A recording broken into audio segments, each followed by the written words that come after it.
Hello, welcome to Jha classes.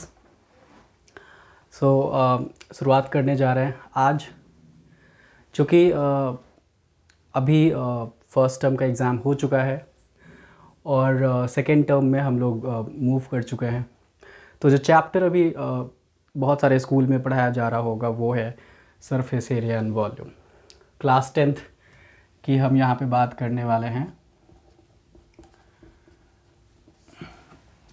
तो surface area and volume क्या होने वाला है इस चैप्टर में और हम क्या पढ़ते हैं। हालांकि ये चैप्टर बहुत ही एलैबोरेट करके क्लास 9th में पढ़ाया गया है, लेकिन क्लास 10th में अलग क्या है और कैसे क्लास 9th के कुछ बहुत सारे, क्योंकि उसी का कंटिन्यूएशन है तो उसको ही हमें अच्छे ढंग से समझना पड़ेगा। बच्चे कहाँ कहाँ प्रॉब्लम करते हैं, किस एरिया में फंसते हैं, उस पर हम ज़्यादा डिटेल में बात करेंगे। देखिए, चैप्टर का नेम है सरफेस एरिया एंड वॉल्यूम। तो सरफेस एरिया एंड वॉल्यूम बहुत क्लियरली समझा रहा है कि सरफेस एरिया हमें किसी फिगर के सरफेस की एरिया पता करनी है, ठीक है ना।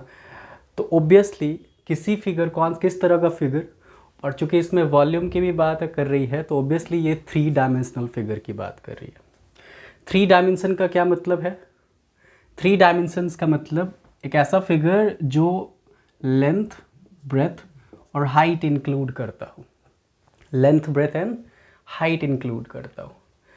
जब एक चीज़ ध्यान रखिए कि जब आपको एरिया पता करना हो तो एरिया के लिए हमें सिर्फ लेंथ और ब्रेथ की ज़रूरत होती है। जब आप लेंथ और ब्रेथ को मल्टीप्लाई करते हो तो generally you get the area of the surface और अ फेस। लेकिन जब आपको वॉल्यूम पता करनी है, वॉल्यूम का क्या मतलब है कि कितना स्पेस ऑक्यूपाई कर रहा है कोई भी फिगर, है ना। The space occupied by any figure is nothing but the volume. तो यदि आपको वॉल्यूम निकालना हो तो सर बेस के एरिया को जब आप हाइट से मल्टीप्लाई करते हो तो वॉल्यूम निकल के आती है। इसको डिटेल में अलग अलग फिगर के लिए हम समझेंगे कि कैसे काम करता है। और तो एक चीज़ समझ के आ रही है कि यहाँ हमें 3D फिगर को समझना है। सेकेंड पॉइंट जो हमें समझना है कि इसमें हमारे पास 3D फिगर, फिर कौन कौन सा फिगर 3D हो सकता है, 3 डायमेंशनल फिगर कौन कौन से फिगर हम लोग स्टडी करेंगे। तो सबसे पहले हम लोग एक फिगर भी आपको दिख रही है। सबसे पहले आपको cube, cuboid, next is cylinder, next is cone, hemisphere and sphere.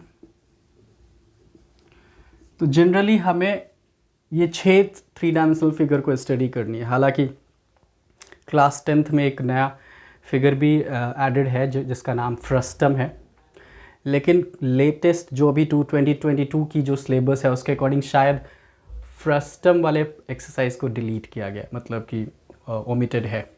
उस पर हम डिटेल में बात करेंगे। तो सबसे पहले क्यूब को जानेंगे, क्या सरफेस एरिया कैसे पता करें, वॉल्यूम कैसे निकालें इस फिगर का। तो सरफेस एरिया सबसे पहले तो आपको ये जानना है कि 2 तरह के हैं।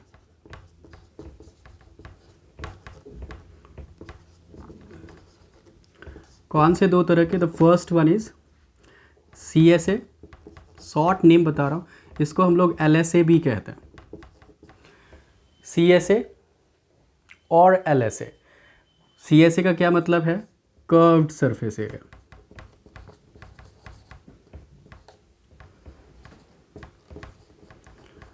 और LSA का मतलब लैटरल।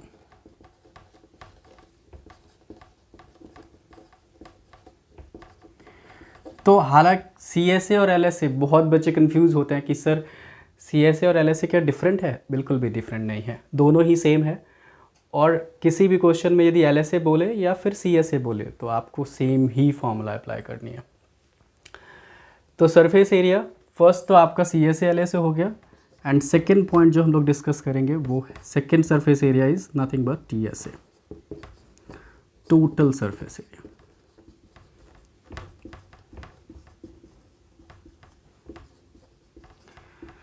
तो curved surface area and total surface area. बहुत बच्चे कंफ्यूज होते हैं कि सर CSA और TSA में क्या डिफरेंट है, कैसे पता लगाएं कि इस क्वेश्चन में हमें CSA पता करना है या फिर TSA पता करना है, क्योंकि क्वेश्चन में लिख के नहीं मिलता है, आपको मेंशन नहीं, बहुत सारे क्वेश्चन में शायद हो सकता है, लेकिन जनरली वो लिख के देते हैं कि find the surface area of this figure. तो जब आपके पास सरफेस एरिया निकालने के लिए बोले तो आपको क्लियर नहीं है कि CSA निकालनी है या फिर TSA। अब देखिए नाम सजेस्ट कर रहा है हमें, कर्व्ड का मतलब top and bottom is not included, ठीक है। जब हम CSA की बात करते हैं तो साइड वाइज और टॉप बॉटम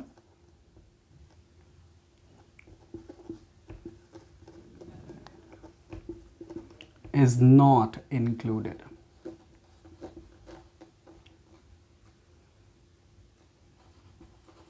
ओके तो कर्व्ड सरफेस एरिया में दो चीज़ें आपको याद रखनी है कि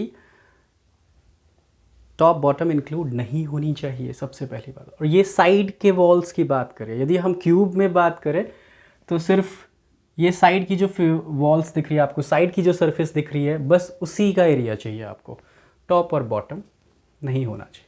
तो जिस भी क्वेश्चन में आपको सिर्फ सरफेस एरिया बोल रहा है तो आप उस फिगर को बस एक चीज़ ध्यान से देखिए, क्या ये क्लोज्ड फिगर है या फिर ओपन फिगर है, टॉप बॉटम है या नहीं है। यदि टॉप और बॉटम का फेस ओपन है, क्लोज्ड नहीं है, तो उस केस में बहुत क्लियरली आपको CSA अप्लाई करनी है। लेकिन यदि उसमें टॉप और बॉटम इंक्लूड है, क्लोज्ड फिगर है, क्लोज्ड वेसल है, तो वहाँ पे TSA अप्लाई करनी है आपको। ठीक है, समझ आ रही है तो आप मुझे बताइए। तो सरफेस एरिया समझ आ रही है, दो तरह के सरफेस एरिया आपको पता करना है, CSA and TSA, curved and total surface area. इसके बाद जो हमें यहाँ पे जैसे कि आपको दिख रहा है कि सेकंड पार्ट है वॉल्यूम। तो volume is nothing but space occupied.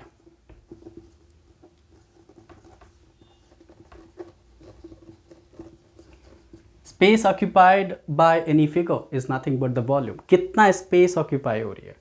तो यदि आपको वॉल्यूम निकालनी है तो कुछ नहीं करना है, बेस एरिया को मल्टीप्लाई करनी है हाइट। ठीक है, बेस एरिया को हाइट से। ये मैं एक तरीका बता रहा हूँ कि यदि आपको वॉल्यूम का फॉर्मूला नहीं पता तो आपको यदि बेस एरिया पता है, हाइट से मल्टीप्लाई कर दीजिए, you can get the volume of that figure.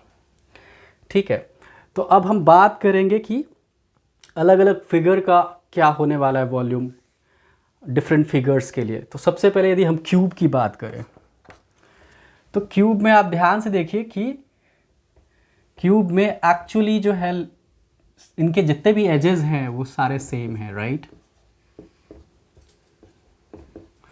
इससे पहले जो मैंने लिखा था LBH वो एक्चुअली समझाने के लिए लेंथ ब्रेथ और height for the cuboid figure, ऐसा क्यूबॉइड में होता है। तो एजेस सारे सेम होते हैं क्योंकि स्क्वायर शेप है इसका, तो इसके सारे साइड जो है सेम होने वाले हैं। तो यदि आपको CSA निकालनी है क्यूब की तो वैसे फॉर्मूला होता है 4a²। अब क्वेश्चन पूछ सकते हैं सर ये आया कैसे होगा 4a²। हालांकि क्लास 10th के बच्चे ज़्यादा इंटरेस्ट नहीं रखते कि फॉर्मूला कैसे आया, है ना, लेकिन मुझे लगता है यदि आप सही से चैप्टर समझ रहे हो तो हर उन चीज़ों पे ज़रूर फोकस करिए जो ज़रूरी है, समझने की कोशिश करिए, क्योंकि ये सब समझ जाएंगे तो आप क्वेश्चन करना कोई बहुत बड़ी बात नहीं है, आसानी से हो पाएगा। 4a²। अब देखिए यहाँ पे मैंने क्या कहा था कि साइड वाइज लेनी है आपको, साइड के वॉल्स की एरिया चाहिए आपको। तो हमारे आपको पता है कि क्यूब में कैसा सरफेस होता है, ओब्वियसली स्क्वायर शेप में होता है, और स्क्वायर की एरिया जो है हमारे पास a² होती है। और आप यदि टॉप बॉटम एक्सक्लूड कर दीजिए तो देखिए कि इस क्यूब में कितने साइड वाइज हैं, ओब्वियसली 4 हैं। तो यदि हम एक का एरिया a² है और ऐसे 4 हैं, 4 से मल्टीप्लाई किया तो we get the 4a², right. तो ये आपका CSA के लिए है। सिमिलरली यदि आपको TSA चाहिए ऑफ क्यूब, तो ऐसे में 6a² बनने वाला है बहुत क्लियरली, क्योंकि टॉप और बॉटम इंक्लूड हो रही है वहाँ पे क्लोज्ड फिगर के लिए, क्योंकि 6 फेसेस हो जाते हैं, तो ऐसे में 6 × a² एक्चुअली में बन रहा है। क्लियर हो रहा है, राइट? तो CSA and TSA for the cube figure. ऐसे ही हमारे पास दूसरा फिगर होने वाला है, सेकंड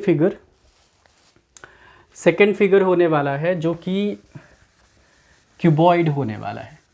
तो बहुत एक चीज़ समझने की ज़रूरत है, क्यूब और क्यूबॉइड में क्या डिफरेंस है। एक ही चीज़ का सबसे मैं ज़रूरी डिफरेंस समझता हूँ कि वो क्यूब के अंदर जो है सरफेस, उसका जो फेसेस होता है वो स्क्वायर शेप में है और इसमें रेक्टेंगुलर शेप में है। तो इसका फिगर देख सकते हैं आप कैसा है, रेक्टेंगुलर शेप बनानी है आपको। साथ में चूँकि ये 3 डायमेंशन है तो आप ऐसे ज्वाइन कर सकते हैं, क्योंकि ना चूँकि सरफेस एरिया में फिगर का भी उतना इम्पोर्टेंस हो जाता है। यदि आप क्वेश्चन में फिगर समझ पा रहे हो, फिगर बना पा रहे हो क्या कह रहा है क्वेश्चन, तो मुझे लगता है कि आप आसानी से क्वेश्चन हल सॉल्व कर लेंगे। तो देखिए, ये हम लेंथ की बात करेंगे, ये ब्रेथ की बात करेंगे और ये हाइट की बात, ठीक है? Length, breadth and height. तो यदि आपको इसमें CSA चाहिए,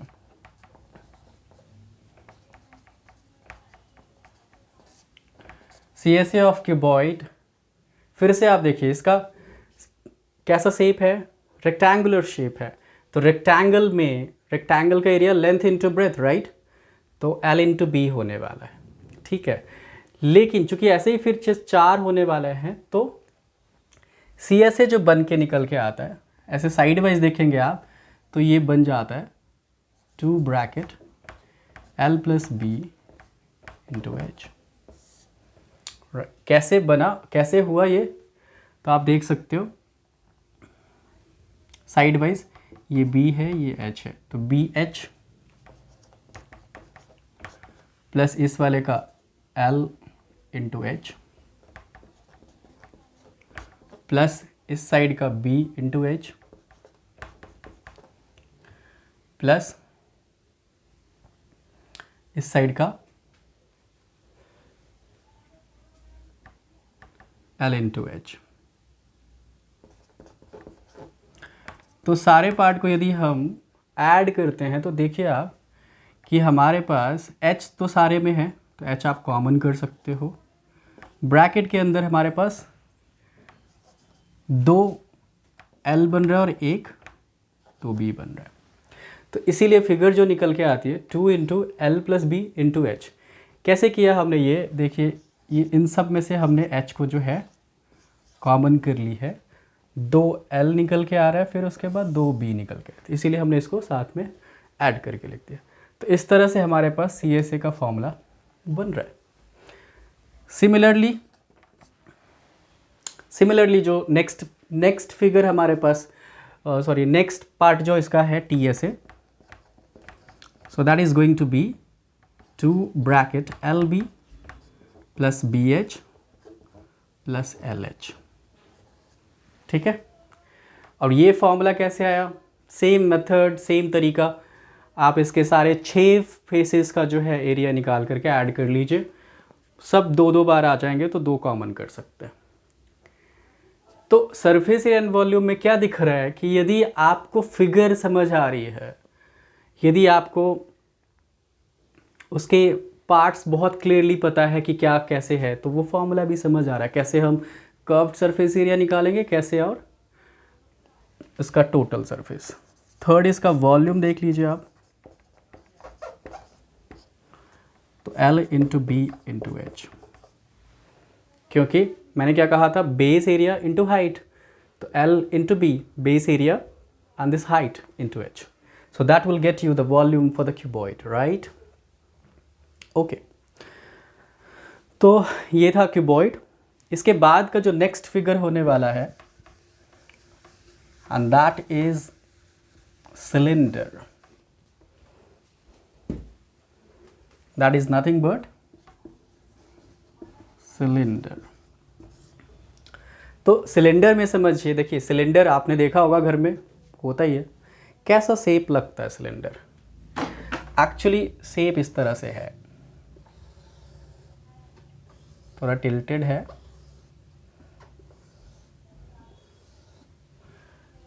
दिस इज सिलिंड्रिकल राइट। इसका टॉप बॉटम जो है सर्कुलर शेप में होता है। This is radius, this is height. तो सिलेंडर बात करें, सॉरी यहाँ पे यार, तो सिलेंडर, अब देखिए जहां पे भी सर्कल आ जाता है, सर्कल, वहां पे एक इर्रेशनल टर्म का जो है प्रेजेंस आ जाता है। मतलब कह सकते हैं पाई, बहुत ही फेमस है ये टर्म। तो इर्रेशनल नंबर कह सकते हैं आप इसको, पाई, क्योंकि नेवर एंडिंग नेवर टर्मिनेटिंग। तो पाई जो है सिलेंडर में क्यों, जहाँ पे भी सर्कल आएगा, क्योंकि वहाँ पे पाई होता क्या एक्चुअली में, इज़ नथिंग बट, पाई का यदि हमें डेफिनेशन चाहिए तो सरकमफ्रेंस अपॉन डायमीटर करने से पाई निकल के आता है। तो यदि आपको सिलेंडर का CSA चाहिए तो इसका जो फॉर्मूला है that is 2 pi R H, 2 pi R H. तो साइड वाइज हमें टॉप बॉटम को एक्सक्लूड करके रखना है, तब जा करके ये जो है 2 पाई आर एच फॉर्मूला बनती है। सिमिलरली यदि हम सेकेंड फॉर्मूले की बात करें TSA, so that is going to be 2 pi r bracket r plus h. Third की बात करें वॉल्यूम, तो पाई आर स्क्वायर एच। तो पाई आर स्क्वायर, क्योंकि सर्कल का area, pi r square and height, तो मल्टीप्लाई करिए, you will get that. Okay, base area into height. तो देखिए सरफेस एरिया वॉल्यूम एक ऐसी चैप्टर है जहाँ पे आपको पहले फॉर्मूला तो पता होना चाहिए, क्योंकि फॉर्मूला नहीं पता होगा तो कहाँ से आप इम्प्लीमेंट करेंगे। फॉर्मूला पता होना चाहिए, फिगर बनाना आना चाहिए। उसके बाद आपको क्वेश्चन में जस्टिफाई करनी है, देखनी है कि किस फिगर के बेसिस पे है। और एक और बात, क्लास 10th में, चूँकि 9th में जो है हर फिगर के लिए अलग अलग एक्सरसाइज थी, NCERT की बात कर रहा हूँ। क्लास 10th में जो है आपको कंबाइंड फिगर मिलने वाला है। कंबाइंड फिगर का मतलब 2 फिगर एक साथ जुड़े होंगे और उसका आपसे बोलेगा कि सरफेस एरिया निकालिए, आपको वॉल्यूम निकालिए। तो वॉल्यूम के केस में तो बहुत क्लियर होता है, जो भी 2 फिगर होगा उसको ऐड कर लीजिए, आ जाएगा। लेकिन कन्फ्यूजन तब होती है जब आपको सरफेस एरिया निकालनी है कंबाइंड फिगर का, या फिर ऐसे करके मान के चलिए हमारे पास एक क्यूब है,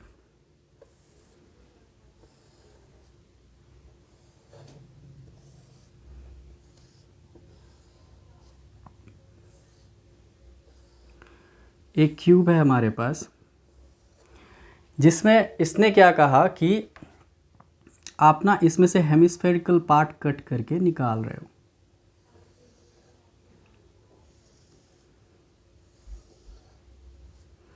हेमिस्फेरिकल पार्ट काट करके आप निकाल रहे हो। तो बच्चे क्या समझते हैं कि यदि हम क्यूब में से हेमिस्फेयर कट करके निकाल रहे हैं तो आप बताइए क्या सरफेस एरिया इंक्रीज करने वाला है या फिर डिक्रीज करने वाला है? तो बच्चे कहते हैं कि सर हमने काट के निकाला तो ऑब्वियसली डिक्रीज कर जाएगा। लेकिन यहाँ पे जो हमें समझने की ज़रूरत है, देखिए सरफेस एरिया फेस से बेस फेस पे रिलेट करता है, राइट। तो यदि यहाँ पे कोई कटिंग नहीं होती, यदि हम स्ट्रेट जाते तो उस केस में क्या, कितना डिस्टेंस, जो भी डिस्टेंस कवर करते उसके कंपैरिजन में जब ये कटिंग आ गई है तो आपको ऐसे बेंड होके जाना पड़ेगा, है ना, घूम के जाना पड़ेगा। तो डिस्टेंस किस में ज़्यादा आ रही है? जब आप घूम के जा रहे हो। तो सरफेस एरिया बढ़ी या घटी? Obviously it has increased. तो जब ये इंक्रीज़ कर गया है तो इसीलिए हमें जब कुछ कट रहा हो किसी भी फिगर से या फिर कुछ ऐड हो रहा है, ऊपर भी हमें इंक्लूड कर सकते हैं या नीचे भी, किधर किधर भी इंक्लूड हो। जब कोई भी शेप ऐड हो रहा है या फिर कटिंग करके जा रही है, इसमें सरफेस एरिया बढ़ती है, याद रखनी है आपको। तो इन दोनों ही केस में आपको सरफेस एरिया ऐड अप करनी है। क्लियर? ओके। तो ये सारे देखिए आज की जो क्लास है मुख्य मेनली मैं इस पे फोकस कर रहा हूँ कि आपको सरफेस एरिया से रिलेटेड जितने भी फिगर हैं उसके सारे फॉर्मूलेज एंड उससे रिलेटेड जो टॉपिक है उस पर बातें कर लें। और इसके बाद बाकी मतलब जो इस पर क्वेश्चन होगा वो अगली क्लास या अगली वीडियोस में मैं इस पर बात करूँगा। तो नेक्स्ट फिगर जो हम लोग डिस्कस करने वाले हैं that is cone, right? Okay, so the next figure number 3 not 4, कोन। तो कोन वो आइसक्रीम वाला कोन दिखता है जैसे, सेम ही होने वाला है, बस उसमें आइसक्रीम नहीं होनी चाहिए, खाली वाला। ठीक है, तो ये आप अपवर्ड लिख सकते हैं या फिर डाउनवर्ड दे सकते हैं। दिस इज, इसका जो अपर पोर्शन है वो फिर से सर्कुलर डिज़ाइन में होने। तो ये आपका कोन है, इसमें ये रेडियस है और ये इसकी हाइट है। ओके, तो यदि फिर से इसमें आपको तीन चीज़ें जाननी है, CSA, TSA एंड वॉल्यूम। तो सबसे पहले CSA की बात करें तो जो फॉर्मूला निकल के आ रही है इसमें एक फिर से एक नया टर्म निकल के आता है, वो है स्लैंट हाइट। अब ध्यान से देखिए, ये जो L रिप्रेजेंट कर रहा है वो स्लैंट हाइट को रिप्रेजेंट कर रहा है। बच्चे कभी कंफ्यूज हो जाते हैं, सर ये स्लैंट हाइट पता कैसे करें, कभी कभी हमें क्वेश्चन में नहीं मिलता है। तो कुछ भी नहीं पता करना, ये देखिए यहाँ पे ना रेडियस और हाइट, चूंकि ये राइट सर्कुलर कोन होती है तो ये ना 90 डिग्री बनाता है। तो वैसे देखें तो ये राइट एंगल ट्राइंगल को रिप्रेजेंट कर रहा है। तो राइट एंगल ट्राइंगल में यदि आपको हाइट पता है, बेस पता है, तो ये L यानी हाइपोटेनस को निकालना बहुत इजी, राइट?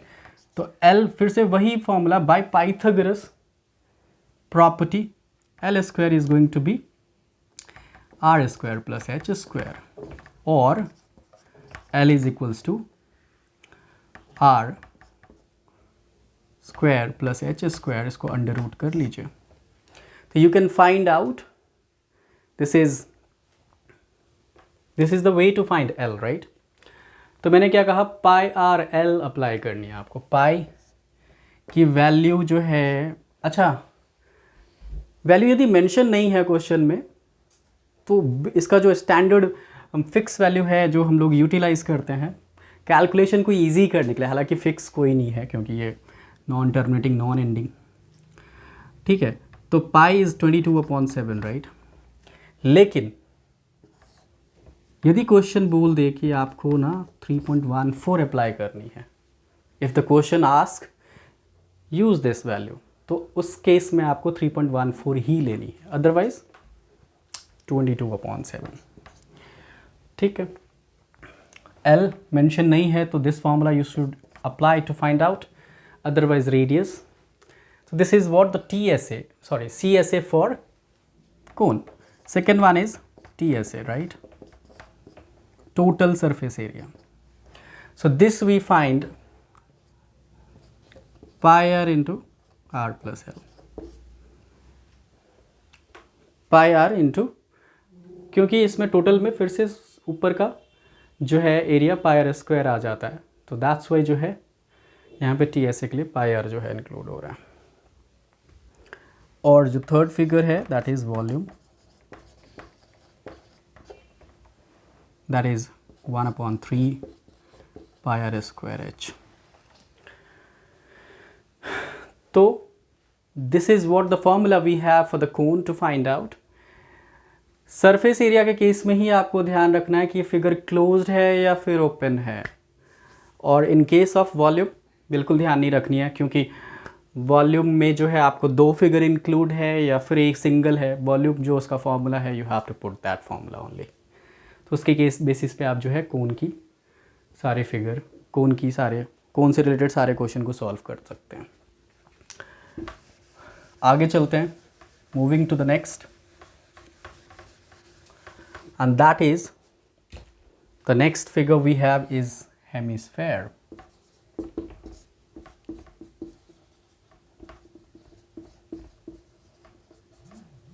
हेमिस्फेयर, नाम से समझ पा रहे हैं आप, हेमिस्फेयर, हेमी का मतलब हाफ, राइट। तो आधा स्फेयर होने वाला ये स्फेयर का। अब स्फेयर बहुत सारे बच्चे समझते हैं कि ये वो सर्कल वाला है क्या, बिल्कुल नहीं, ये फुटबॉल की बात कर रहा है, फुटबॉल, क्योंकि ये 3D शेप में तो वही होता है। तो शेप ऐसा होने वाला है,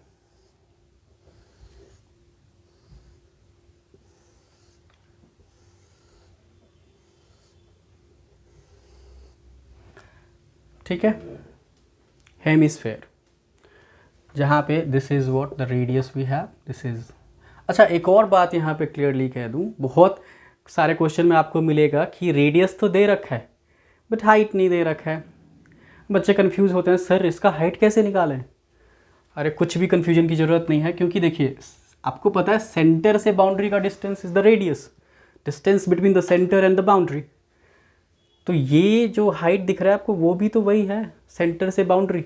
सो this is what also the radius we have. तो रेडियस इसकी, हेमिस्फेयर की हाइट और रेडियस सेम होने वाली है, ठीक है। तो यदि आपको रेडियस पता है तो you can utilise the same for the height. तो हेमिस्फेयर, इसका यदि हम सी एस ए देखें, कर्व्ड सरफेस एरिया, कंफ्यूज मत होइए, एल एस ए भी सेम चीज़ है। तो यदि हम सी एस ए देखें या फिर एल एस ए देखें, तो फॉर्मूला यूज़ करनी है आपको 2πr²। चूँकि हाइट और रेडियस सेम होता है इसमें, तो इसलिए हाइट का रोल नहीं आता, सिर्फ रेडियस का रोल आता है। Second formula is what the TSA। ऊपर का सरफेस इंक्लूड हो जाएगा इसमें, तो यहाँ पे 3 हो जाता है, क्योंकि ये यदि बॉटम वाले का 2 है और इसका πr² होता है, ऐड कर लीजिए, 3πr² बनने वाला है। और थर्ड फिगर जो है हमारे पास, थर्ड पार्ट जो है वॉल्यूम, इसके लिए जो वॉल्यूम हम यूज़ करते हैं that is 2/3πr³। 2/3πr³। This formula you have to apply for the volume part. यदि समझ आ रहा है तो प्लीज़ जो है कमेंट करके बताइएगा, और अपने दोस्तों, अपने फ्रेंड्स, अपने स्कूल के मेट जो भी क्लास 10th में हैं इस बार, जिसको भी ये हेल्पफुल होने वाला वीडियो, प्लीज़ उन तक पहुंचाइए, उनको बताइए। नेक्स्ट और लास्ट फिगर, हालांकि फ्रस्टम जो है मैंने कहा कि 10th में है एडेड, तो फ्रस्टम जो है क्या, हम लोग फ्रस्टम को पढ़ने वाले हैं। तो मैंने कहा कि शायद CBSE ने उसको डिलीट किया है, ओमिट किया है, तो इस फ्रस्टम हम पढ़ सकते हैं, ऐसी बात नहीं है।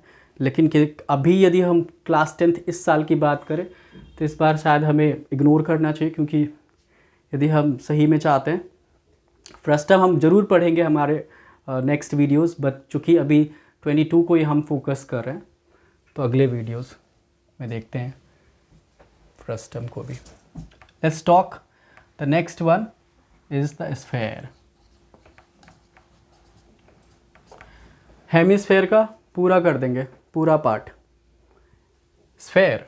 सो दिस इज़, अब देखिए सर्कल और स्फेयर में यदि हम डिफरेंस करें तो डिफरेंस, सर्कल 2D है, 2 डायमेंशंस, और ये 3 डायमेंशन, फुटबॉल की तरह। तो स्फेयर में जो है एक चीज़ आपको याद रखनी है, इसमें CSA नहीं, क्योंकि CSA क्यों होगा, CSA तो तब होता है जब उसमें साइड वाइज हो, इसमें टॉप बॉटम आप टॉप बॉटम डिसाइड ही नहीं कर सकते स्फेयर में, कहाँ टॉप कहाँ बॉटम इंक्लूड है कि, और स्फेयर जब भी होगा तो बंद होगा, राइट। तो इसमें TSA ही निकलेगा, not CSA। And in that case जो फॉर्मूला बनने वाली है 4πr², और इसमें 2 ही फॉर्मूला है, the next and last one is the volume. Volume is 4/3 pi R cube. तो ये सारे 6 फिगर जिसके हमें वॉल्यूम, सरफेस एरिया में TSA और CSA समझनी थी, जो हमने बात करी आज पूरे डिटेल में। अब कैसा क्वेश्चन आने वाला है, मैंने जैसे ही कहा कि क्लास 10th में सेपरेटली नहीं मिलेगा आपको, कंबाइंड फिगर मिलने वाले हैं। कभी आपको रिड्यूस मतलब फिगर के अंदर से काट के निकालेगा, कभी ऐड कर देगा, तो उस केस में कैसे सरफेस एरिया निकालनी है या फिर वॉल्यूम कैसे निकालनी है, यही पूरे चैप्टर में यही कुछ डिस्कस होने वाला। और NCERT में तो बस यही है। तो हम नेक्स्ट वीडियोज़ में स्टडी करेंगे कि कैसे क्वेश्चन को सॉल्व करें सरफेस एंड वॉल्यूम इन सारे फॉर्मूलाज को यूज़ करके। ओके, कितना समझ आया प्लीज़ ज़रूर बताइए, और समझ आ रहा क्या क्वेरीज़ है आपका, क्या नहीं समझ आया वो भी जो है आप कमेंट करके बताइए। मैं अगली वीडियोस में ज़रूर आपके कमेंट्स के बेसिस पे आपके कमेंट के क्वेश्चन का ज़रूर जवाब दूंगा। और दूसरी बात, वन मोर थिंग, कि जो कुछ भी लगे कि यहाँ पे सर शायद कुछ गलतियाँ हो रही है या कुछ भी, तो वो भी कमेंट करिए। मैं चाहूँगा कि उसको भी ठीक करें आगे के वीडियोस में। ओके, तो thank you for the day, thank you very much, bye for today, thank you.